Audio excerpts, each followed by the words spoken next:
दोस्तों, नियोमी गांव में ताकियो नाम का एक लड़का अपनी बहन याई और माता पिता के साथ रहता था।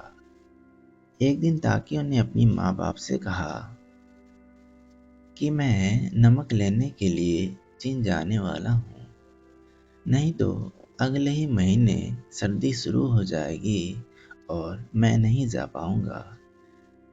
साथ ही मुझे घर के लिए जरूरी सामान भी लाने हैं। मैं आप लोग की देखभाल के लिए यायू को छोड़कर जा रहा हूँ। जब ताकियो चीन जाने की बात अपने माँ बाप से कर रहा था, तभी तब याई भी चीन जाने की बात को सुन ली थी।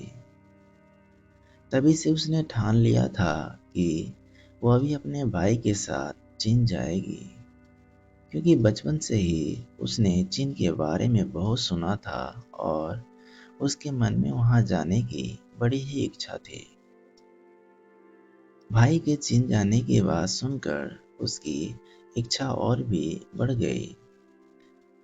कुछ देर बाद याई ने मौका देखकर अपने बड़े भाई से चीन जाने की इच्छा जाहिर की और भैया के ना कहने पर जिद करने लगी। ताकियो ने साफ मना कर दिया और बड़े ही प्यार से अपनी छोटी बहन याई को चीन तक पहुंचने के रास्ते में आने वाली कठिनाइयों के बारे में सुनाने लगा। परंतु याई भला कहाँ मानने वाली थी। वह भी अपनी जिद पर अड़ी रही। मजबूर होकर ताकियो को अपनी बहन की बात को माननी पड़ी। माँ बाप ने भी याई को बहुत समझाया और रोका, परंतु याई कहाँ मानने वाली थी। अंत में माँ बाप ने भी याई को हिदायत देते हुए कहा, बेटी, तुम तो अभी बहुत खुश हो, परंतु परंतु रास्ते में आने वाली परेशानियों से बचकर रहना। तुम्हारा मन बहुत चंचल है। रास्ते में बहुत सी चीजें तुम्हें बहकाने की कोशिश करेंगी। तुम अपने चंचल मन को शांत रखना और अपने बड़े भाई की हर बात को मानना, वरना तुम बुरी आत्मा के झांसे में आकर मुसीबत में फंस जाओगी। याई ने सुना तो, परंतु एक कान से सुना और दूसरी कान से निकाल दिया। अपने चंचल स्वभाव के चलते अपने माँ बाप की हिदायतों पर ध्यान नहीं दिया। बड़ा भाई ने भी यात्रा शुरू होने से पहले अपनी छोटी बहन यायु को बहुत समझाया और काफी हिदायतें दी। बड़ा भाई ताकियो यात्रा शुरू होने से पहले ही अपनी छोटी बहन के लिए काफी चिंतित था। अगले दिन दोनों भाई बहन ने चीन जाने की यात्रा शुरू कर दी। बड़े भाई ताकियो ने फिर एक बार अपनी बहन को याद दिलाया कि हमारे रास्ते में बहुत सी अजीब अजीब सी वस्तुएं, पेड़ पौधे, पशु पक्षी मिलेंगे। अलग अलग तरह की आवाजें जंगल के कोने कोने से आएंगी। कुछ तो सुनने में ऐसी लगेंगी कि वह हमें बुला रही हैं। पर तुम चाहे जो हो जाए उसका उत्तर मत देना, मेरा नाम मत पुकारना और जिस रस्सी से मैं तुम्हें बांध रहा हूँ उसे बांधे रखना। उसे किसी हाल में मत छुड़ाना। समझ गई ना? वह सारी बुरी आत्माएं होंगी। साथ ही यह भी ध्यान में रखना कि तुम किसी भी पत्ते, फूल और पत्थर को मत छूना। मेरी प्यारी बहन, मैं तुम्हें खोना नहीं चाहता, तो कृपया मेरी बात हमेशा याद रखना। कोई भी कोई भी गलती मत करना, वरना हम दोनों उसी जंगल में हमेशा के लिए फंसे रह जाएंगे। पहले याई ने हाँ कहा, परंतु उसका चंचल मन। यात्रा शुरू हो गई। जंगल का रास्ता घना होता गया। अजीब अजीब से फूल, फल दिखने लगे। कुछ तो सुंदर, कुछ प्यारे, एक से बढ़ के एक मोहक। तरह तरह की आवाजें सुनाई पड़ने लगी।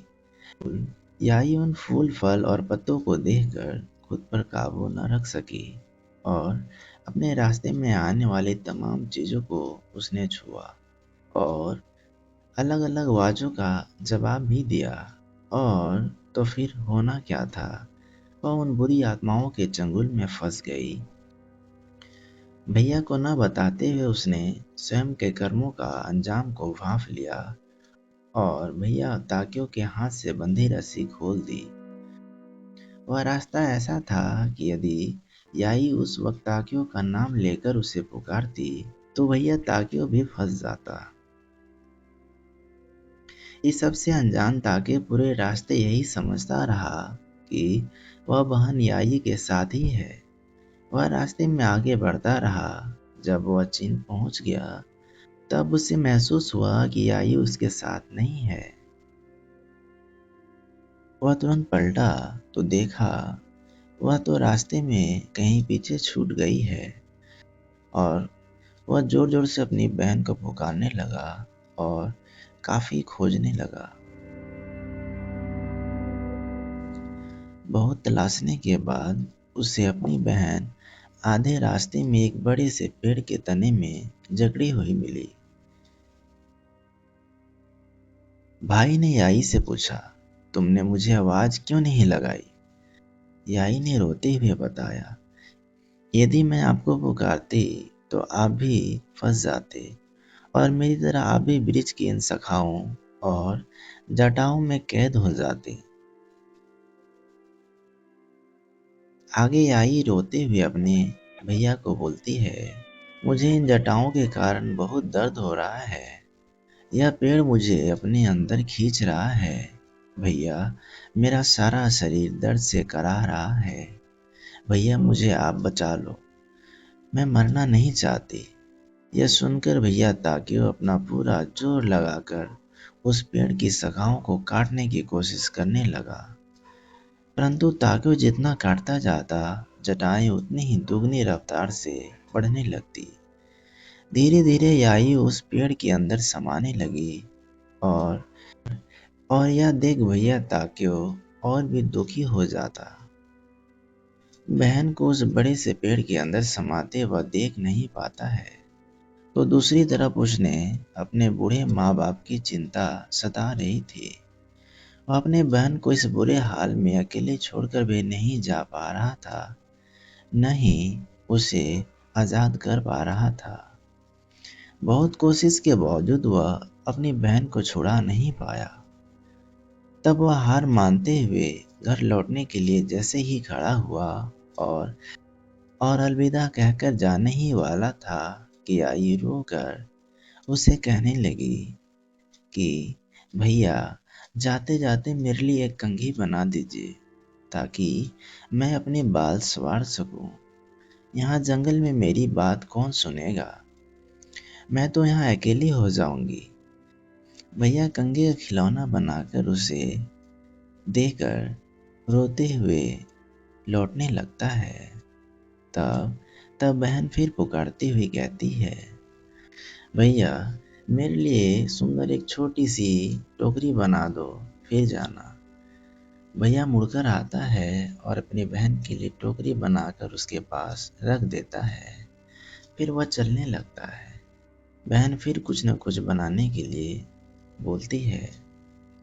बहन जो भी बोलती है, भाई सब कुछ बनाकर देता है। इस तरह बहन तरह तरह के बहाने बनाकर थोड़ा और समय ताकियों के साथ बिताना चाहती है। बहन जो कहती है उसका भैया वो सारी चीजें बनाकर उसे देता है। ऐसे करते करते शाम हो जाती है और भैया ताकियो रोते हुए घर जाने लगता है। तभी कुछ दूर चलते ही बहन याई जोर जोर से रोते हुए अपने भैया को पुकारती है और कहती है, भैया, भैया, मुझे बचाओ, यह चील कौवे मेरी आंखें नोच कर खाने वाले हैं। भैया, मुझे इनसे बचाओ। यह सुनते ही ताकियो दौड़ते हुए लाठी लेकर आता है और चील कौवे को वहां से मारकर भगा देता है। परंतु पेड़ की सख्त जटाओं के दर्द से याई का सारा शरीर जख्मों से बेहाल हो रहा था और धीरे धीरे रात होते होते उसके बचने की उम्मीद कम होने लगती है। भैया ताक्यो बेहद दुखी होकर बहन की अंतिम घड़ी में उसके साथ उस घने जंगल में देर रात तक रहता है। याई लंबी लंबी सांसें लेती हुई अपने भैया से कहती है, भैया भैया, आखिरी बार मुझे अच्छे से देख लो। इसके बाद मैं आपको कभी कष्ट नहीं दूंगी। आप मेरे प्यार और यादों को हमेशा याद रखना। मुझे माफ कर देना।